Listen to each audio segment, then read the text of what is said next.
أكبر الله أكبر الله أكبر الله أكبر.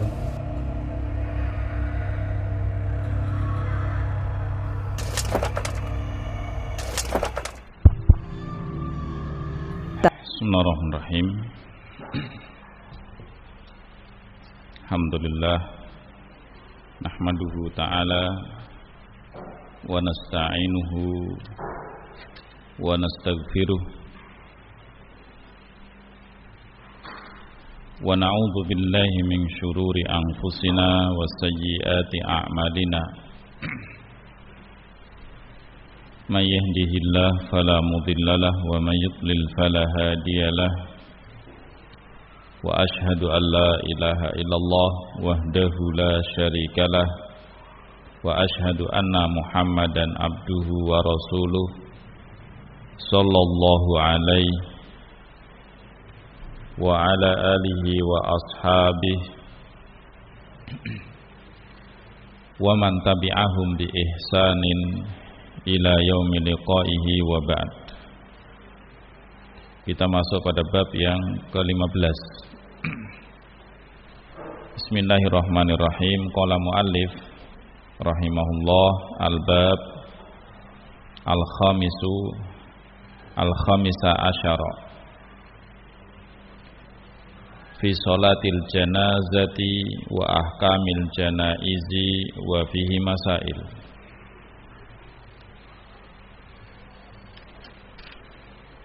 Bab yang ke-15 tentang sholat jenazah, hukum-hukum jenazah, dan pada bab ini ada beberapa masalah.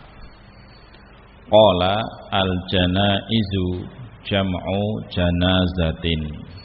Janazah itu adalah kalimat jamak, mufradnya janazah. Bifathil jimi wa kasriha, dengan memfathahkan huruf jim, boleh juga mengkasrohkan janazah atau jinayah. Baik. Jadi ada dua bahasa. Bimakna wahid, baik di fathah janazah atau di kasroh jinayah, maknanya sama, satu. Wakila, ada yang mengatakan bil fathi, jika dibaca fathah janazah ismun lil mayyit, ini dipakai nama mayit, berarti orang, jadi mayitnya.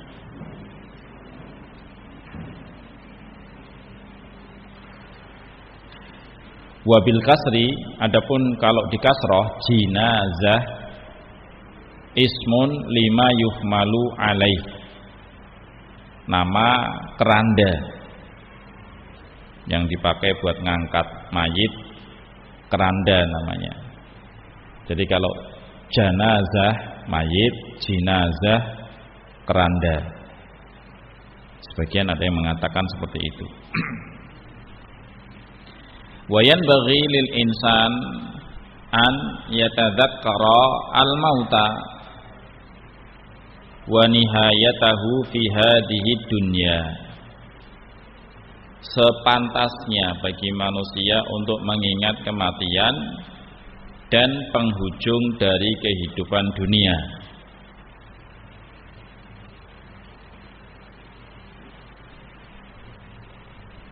Dan memang uniknya, kematian itu pasti, tapi kebanyakan manusia merasa kematian itu masih panjang.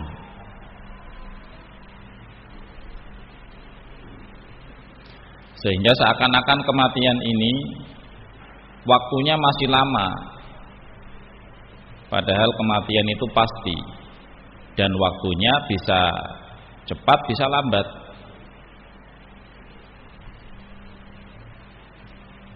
Maka penting mengingat kematian supaya tidak berambisi tamak rakus dengan dunia. tidak menjadikan dunia sebagai tujuan. Mencari boleh, mengumpulkan boleh, tapi jangan dijadikan tujuan. Cari, kumpulkan dunia untuk meraih tujuanmu apa? Akhirat. Fayasta'iddu lidzalika fil amalis shalih. Bersiaga, bersiap, yasta'id, untuk menghadapi kematian berbekal amal kebaikan, amal kebajikan. Wa tazawwudu atau wa tazawwudi lil akhirah. Tazawwud, mencari bekal untuk kehidupan akhirat. Dan ini kehidupan yang paling abadi, kehidupan yang tidak ada kematian lagi. Ini kehidupan akhirat. Wa taubati minal ma'asi, taubat dari maksiat. Dan taubat dari maksiat itu caranya banyak, cara umum atau cara khusus. Cara umum dengan istighfar, ya, istighfar, astagfirullah, ya, ketika sadar dia dalam kemaksiatan, istighfar. Saat itu juga astagfirullah. Ketika dia pengen tobat dari dosa khusus, maka dengan memenuhi syaratnya, menyesal, meninggalkan, dan bertekad untuk tidak mengulangi. Jika antara dia dengan Allah, maka cukup 3 ini. Tapi kalau kaitannya dengan manusia, maka ditunaikan hak yang dia ambil dari manusia. Wal khuruji minal madzalim, dan berusaha untuk melepaskan diri dari kezaliman-kezaliman. Wa tasunnu ayyadatul marid atau tusannu ayyadatul marid, disunahkan menengok, menjenguk orang sakit, ya. Tapi punya tujuan. Menjenguk orang sakit itu bukan balas-balasan. Wah, dulu saya ditengok sama fulanah, saya harus tengok. Atau sebaliknya, wah dulu saya sakit nggak ditengok sama fulan, sekarang saya juga nggak mau nengok. Nah, itu kebiasaan kita sekarang kayak gitu. Ya, jadi beramal itu hanya sekedar balas-balasan tok. Kalau dulu tengok, sekarang nengok. Kalau nggak ditengok, nggak nengok, gitu. Padahal maksud dari tujuan kita menjenguk orang sakit selain sebagai hak sesama muslim, hakul muslim ala muslim khamsun, hak muslim bagi muslim itu 5. Ya, fadzakara hadits wa minhu ayyadatul marid. Dan di antara haknya tadi adalah menjenguk orang sakit. Wa tadhkiruhu at-taubata wal wasiyah, mengingatkan bagi si sakit tadi taubat, dinasihati untuk banyak beristighfar, dan juga apa? Wasiat. Barangkali ini adalah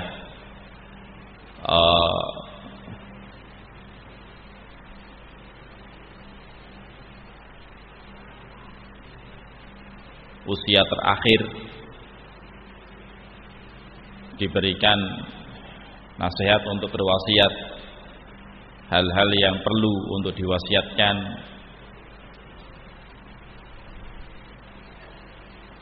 baik yang berkaitan dengan dirinya atau dengan orang lain. Faidah tudhira yasunnu talqinuhu, dan apabila sudah sakaratul maut, ya, rohnya pengen berpisah dari badannya, ya, sakaratul maut ini adalah keadaan yang sangat berat. Sakaratul maut ini keadaan yang begitu sangat mencekam dan sakit. Ini sakaratul maut, menyakitkan, dan ketika itu seseorang tidak akan keluar kecuali apa yang dia terbiasa lakukan. Kalau semasa hidupnya biasanya nyanyi, atau misalkan dia ini seorang biduan, maka biasanya akan keluar ketika sakaratul maut itu pun nyanyian. Na'udzubillah. Kalau semasa hidupnya dia adalah orang yang soleh, biasa ngaji Al-Quran, hafalan, maka akan muncul ketika sakaratul maut tadi apa yang dia biasakan semasa hidupnya, akan keluar dari lisannya lantunan-lantunan Al-Quran. Ini nikmat sekali ya, dan itu cita-cita tertinggi seorang muslim, meninggal dalam keadaan apa? Husnul khotimah. Baik, bukan jadi dokter, bukan jadi presiden, bukan, itu mah tujuan sesaat. Tapi kalau mati dengan husnul khotimah, ini tujuan abadi, harus menjadi cita-cita.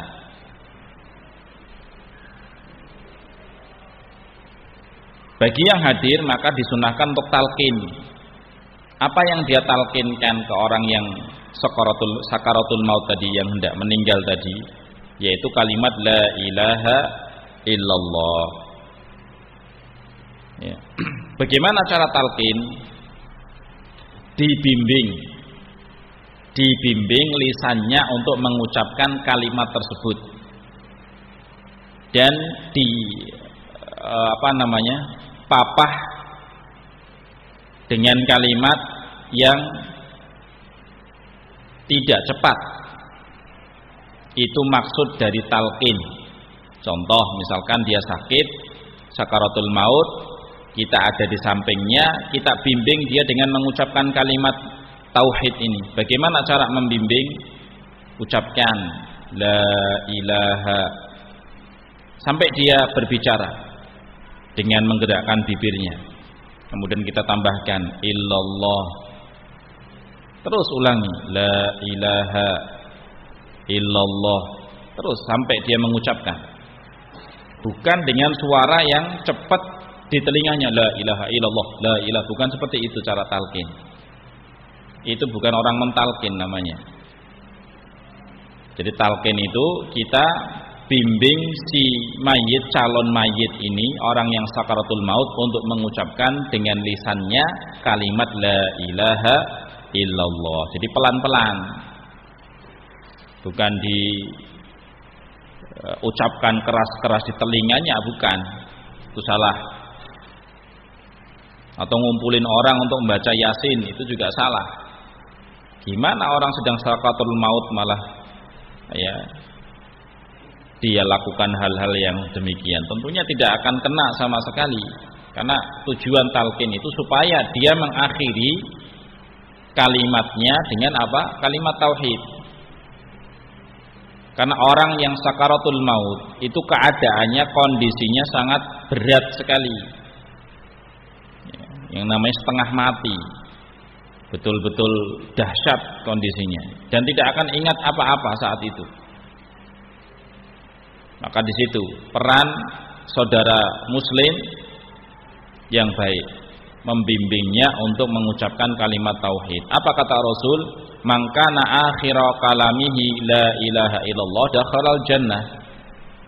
Ya, barang siapa yang akhir penghujung kalimat yang terucap dari lisan adalah la ilaha illallah, masuk surga.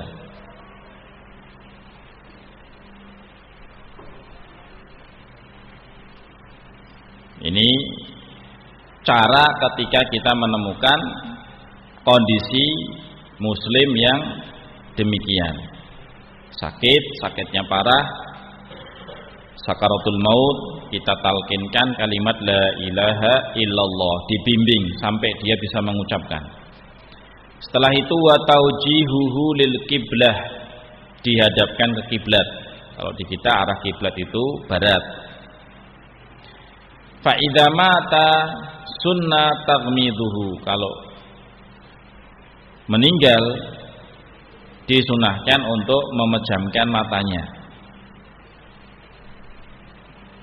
Wal isra'u bitajhizihi wa dafnihi, dan bersegera dalam pengurusannya, dimandikan, dikafani, dan dikuburkan.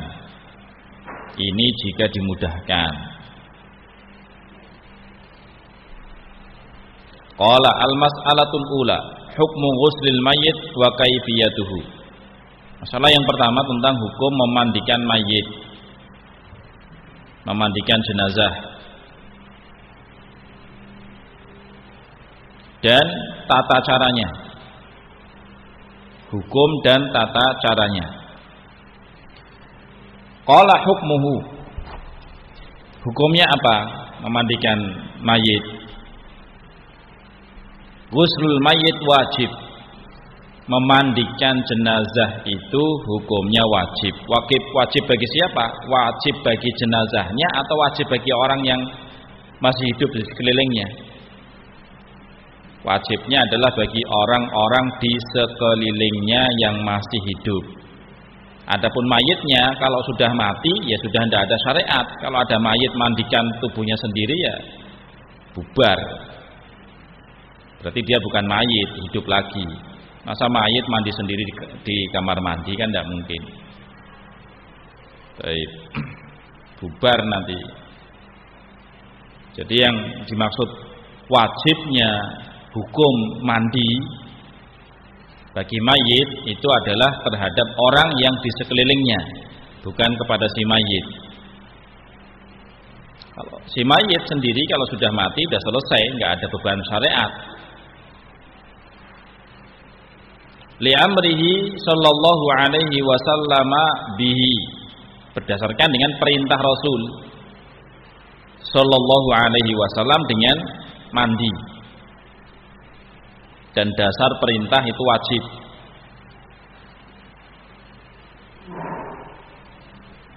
Kama fi qaulihi sallallahu alaihi wasallam, seperti dalam ucapan beliau fil muhrim, pada seorang yang sedang ihram umrah atau haji, alladzi waqasathu naqatuhu. Ya. Ada orang lagi umrah, ya, kemudian terjatuh dari ontanya, meninggal. Baik. Dan onta ini kan tinggi, bisa jadi karena ketinggian onta tadi dia jatuh di tempat yang membahayakan, meninggal. Nah, ini ada kejadian, dia sedang ihram, naik di atas ontanya, terjatuh, meninggal. Kemudian Nabi mengatakan iksiluhu. Perintah ini untuk orang-orang di sekelilingnya, mandikan dia. Bukan disuruh iksil, mandi kamu. Enggak, tapi iksiluhu, mandikan dia. Berarti apa? Orang-orang di sekelilingnya yang disuruh memandikan. Bima'in wasidrin, dengan air dan sidr, daun bidara. Hadisnya muttafaqun alaihi. Ini dasar yang pertama. Perintah Nabi kepada orang-orang yang di sekelilingnya untuk memandikan jenazah tersebut. Wa qauluhu sallallahu alaihi wasallam, yang kedua, ucapan beliau fi banatihi, ya, pada putrinya yang meninggal dunia. Siapa? Zainab radhiyallahu anha. Ketika Zainab meninggal, Nabi berkata kepada para wanita petugas yang memandikan jenazah, iksilnaha salatan, mandikan Zainab 3 kali, 3 kali basuhan, au khamsan atau 5 kali, au sab'an atau 7 kali, atau lebih jika memang diperlukan. Baik, maka di sini tentunya tim jenazah ini pun perlu dibentuk di kalangan ahlu sunnah supaya tidak bingung ketika ada yang meninggal, bingung, tunjuk-tunjukkan, ya, serabutan berantakan kesana kemari. dipersiapkan segalanya jika memang ya hal itu dibutuhkan, kain kafannya, peralatan mandinya, peralatan penunjang, penopang untuk pengurusan jenazah yang jelas. Baik yang ummahat atau yang ikhwan belajar, punya tim. Hadza fardu kifayatin ijma'an. Dan memandikan jenazah ini hukumnya fardu kifayah. Kalau sudah ada yang menangani, tim yang menangani, yang lain nggak usah ikut-ikutan. Cukup sudah gugur kewajibannya. Nah, ini hukum memandikan jenazah bagi orang-orang yang hidup di sekelilingnya untuk memandikan. Kecuali nanti ada beberapa kondisi jenazah yang tidak perlu dimandikan. Seperti jenazahnya para syuhada.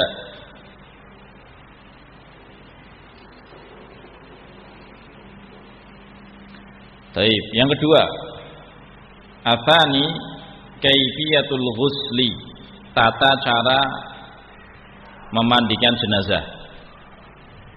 Qala yanbaghi an yakhtara litaksilil mauta man huwa thiqatun adlun arifun bi ahkamil ghusli.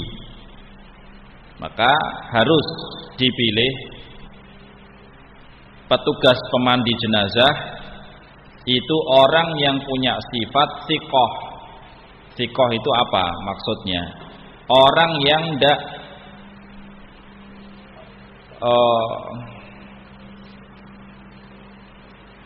macam-macam.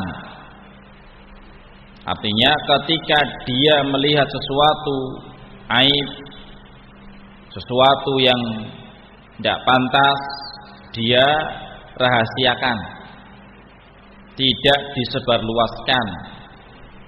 Ini thiqah. Ya, jangan sampai pemandi jenazah ini orangnya ya enggak thiqah. Apa yang dia lihat pada jenazah disebarkan ke orang-orang. Tadi saya mandikan jenazah, amit-amit begini dan begitu, begini dan begitu. Nah, ini perlu diganti kalau ada. Karena ini apa? Akan membongkar aib, mempermalukan keluarga. Maka yang thiqah, adil, dan yang terpenting adalah arif, tahu tata cara memandikan jenazah.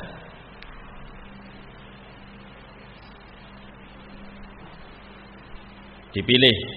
Kalau ada, kalau nggak ada belajar. Semuanya wajib belajar. Ya, kemudian apa? Dibentuk tim utama, tim pembantu, tim pengganti. Jika ini tidak bisa maka ini tidak bisa maka ini, begitu. Belajar. Wa yuqaddimu fi tafsil al-wasi. Tapi tetap ada urutan-urutannya. Si pemandi jenazah itu diutamakan adalah orang yang diwasiatkan oleh mayit. Kalau saya mati, yang memandikan saya fulan atau fulanah. Nah, itu yang didahulukan. Ya. Kalau saya meninggal, yang memandikan saya adalah ahlu sunnah misalkan, maka di situ dipilih timnya memandikan. Ini wasiat dari mayit. Tsummal aqrab fal aqrab. Kemudian yang kedua, kerabat terdekatnya. Yang paling dekat, kemudian yang terdekat. Kal ab seperti bapaknya, wal jad seperti kakeknya, wal ibn seperti anak laki-lakinya. Baik, ini didahulukan dari yang lain. Kapan? Idza kanu arifina bi ahkamil ghusli, apabila mereka tahu, paham, ngerti hukum-hukum memandikan jenazah.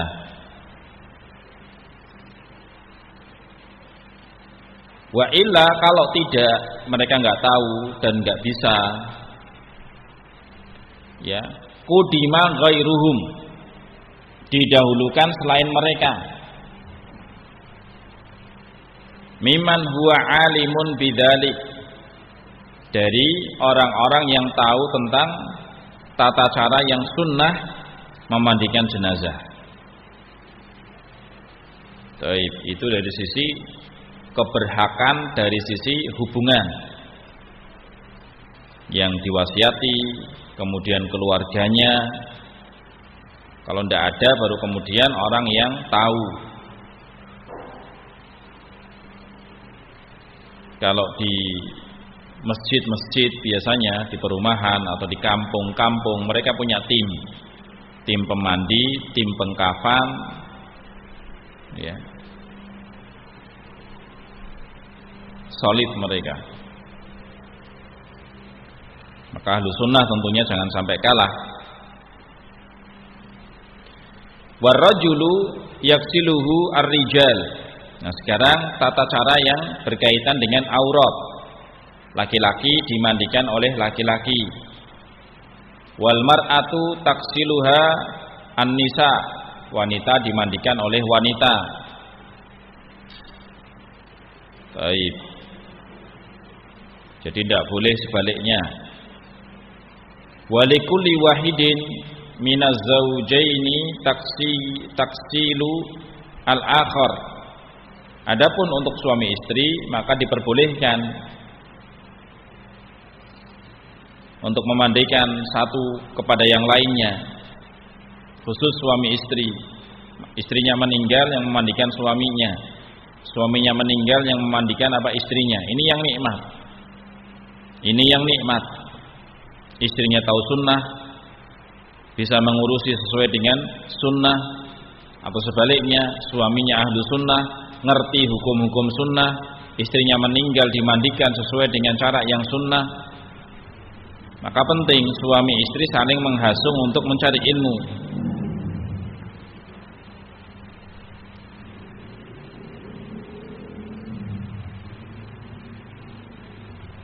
Yaksilu zaujatahu wal mar'atu taksilu zaujaha.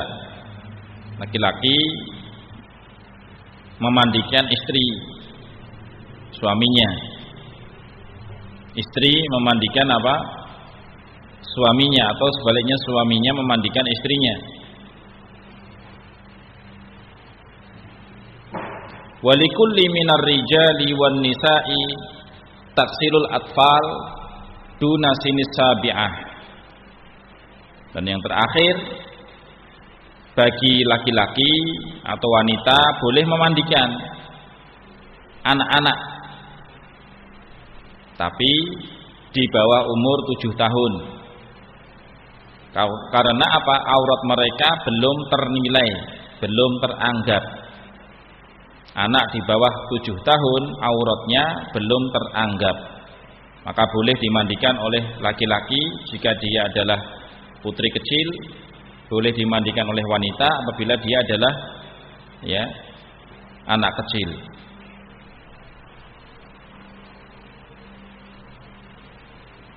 Kemudian wala yajuzu lil muslim rajulan kana aw imra'atan taksilal kafir. Ini tidak boleh bagi si muslim, baik laki-laki atau perempuan, memandikan jenazahnya orang kafir. Laki-laki atau perempuan enggak boleh. Wala hamla janazatihi wala takfinihi, tidak pula boleh memikul jenazahnya. Tidak pula menjadi petugas pengkafanannya. Wala sholata alaihi, apalagi mensolatkan.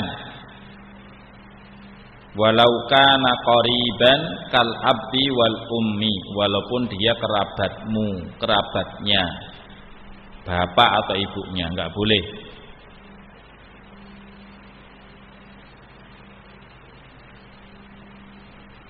Wa istaratu ayyakuna al-ma'u alladhi yaksilu bihi al-mayyit alladhi yaksilu bihi al-mayyitu tahuran mubaha, dan dipersyaratkan air yang dipakai untuk memandikan si mayit suci dan hukumnya mubah. Jadi airnya suci. Alhamdulillah air suci Allah berikan kemudahan. Pump, water tank, sumur bor. Wa an yaksila fi makanin masturin, dimandikan di tempat yang tertutup dari pandangan manusia. Khusus pemandi dan jenazah. Walayan bagi huduru man la alaqata lahu bitaksilil mayyit, dan tidak boleh hadir orang yang tidak ada kaitan dengan si mayit dalam memandikan jenazah. Tidak boleh, ya. Tidak boleh mendekati dan melihat. Nah, ini apa yang berkaitan dengan apa? Persiapan-persiapan yang dilakukan dalam memandikan jenazah. Tahu hukumnya, laki-laki yang memandikan laki-laki, perempuan yang memandikan perempuan, kecuali anak kecil bebas, ya, dan suami istri. Dan orang-orang yang tidak ada kaitannya dengan mereka, dengan jenazah, tidak pula dia bukan pemandi jenazah, maka tidak boleh ikut melihat prosesnya. Muslim tidak boleh memandikan orang kafir, tidak boleh memikul jenazahnya, tidak boleh ikut ritual pengkafanannya, tidak boleh pula untuk mensolatinya walaupun dia kerabat, bapak atau ibunya. Baik, naktafi insyaallah fi hadzal qadar fa nastamir fi yaumil ati biidznillah. Subhanakallahumma wa bihamdik asyhadu an la ilaha illa anta astaghfiruka wa atubu ilaik. Assalamualaikum warahmatullahi wabarakatuh.